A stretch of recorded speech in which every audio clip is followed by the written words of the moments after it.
आज हम सुनेंगे नैन्सी त्यागी की सफलता की कहानी। सपनों को साकार करने के लिए किसी को क्या चाहिए?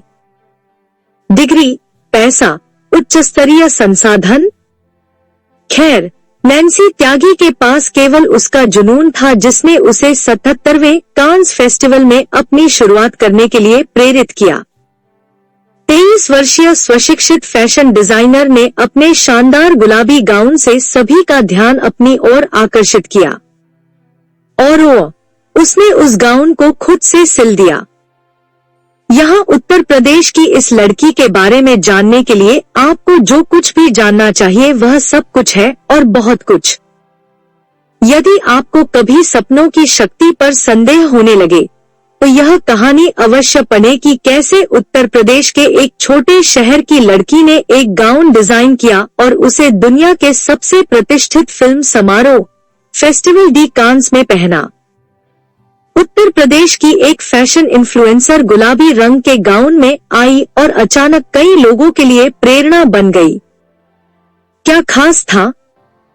खैर, एक छोटे शहर की फैशन कंटेंट क्रिएटर ने खुद से सिलकर बनाए गए गाउन में कांस में जगह बनाई।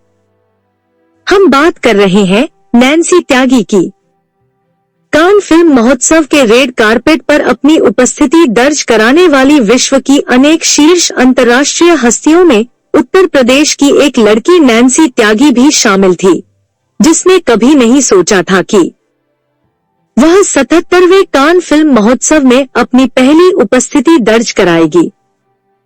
उत्तर प्रदेश के बरनवा गांव की 23 वर्षीय फैशन इन्फ्लुएंसर ने कभी नहीं सोचा था कि वह कांस में पहुंचेगी। यह लड़की यूपीएससी पास करने की ख्वाहिश लेकर अपने गृहनगर से नई दिल्ली आई थी। हालांकि नियति ने उसके लिए कुछ और ही योजना बनाई थी। लॉकडाउन ने उसके यूपीएससी के सपने को रोक दिया, लेकिन एक अच्छी बात यह भी रही कि इस युवा लड़की को वह काम करने का मौका मिला जो उसका दिल चाहता था, यानी ड्रेस डिजाइनिंग। क्या वह किसी फैशन स्कूल गई थी? नहीं। क्या उसने कोई फैशन डिग्री हासिल की थी? नहीं। आखिर किस वजह से उसने एकदम नए सिरे से शानदार कपड़े बनाए? नैन्सी ने 1000 मीटर कपड़े का इस्तेमाल करके एक शानदार गाउन बनाया जो एक शुद्ध फैशन चमत्कार है।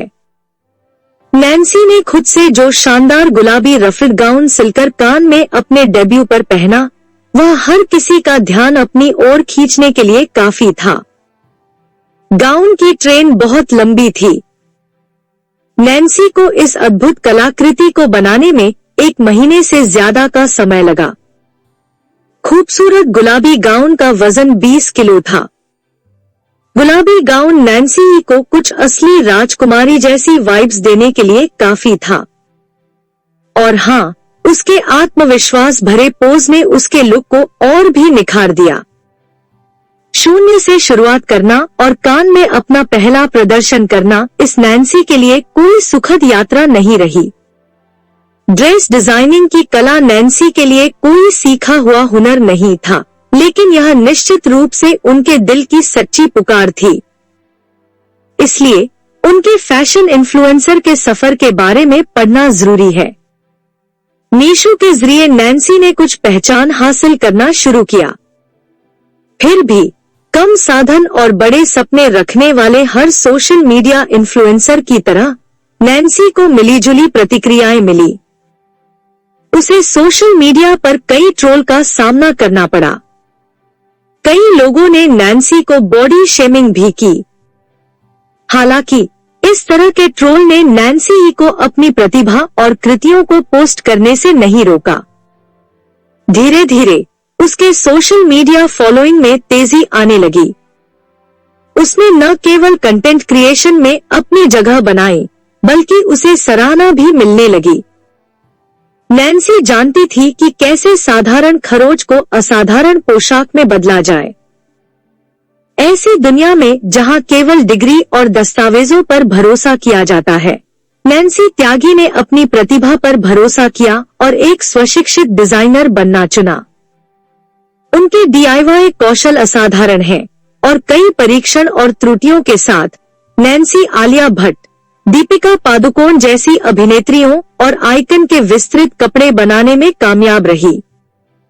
एक छोटे से शहर से आना, फैशन की कोई डिग्री न होना और फिर भी एक ड्रेस डिजाइनर बनना, एक फैशन इन्फ्लुएंसर के रूप में अपनी यात्रा शुरू करना और मात्र 23 वर्ष की आयु में कांस में अपने डेब्यू के लिए खुद ही एक सुंदर गाउन सिलना, इस घटना को विशेष कहने के लिए पर्याप्त कारण है। भारत में सभी को इस बात पर गर्व था कि नैन्सी ने रेड कार्पेट पर हिंदी में बात की।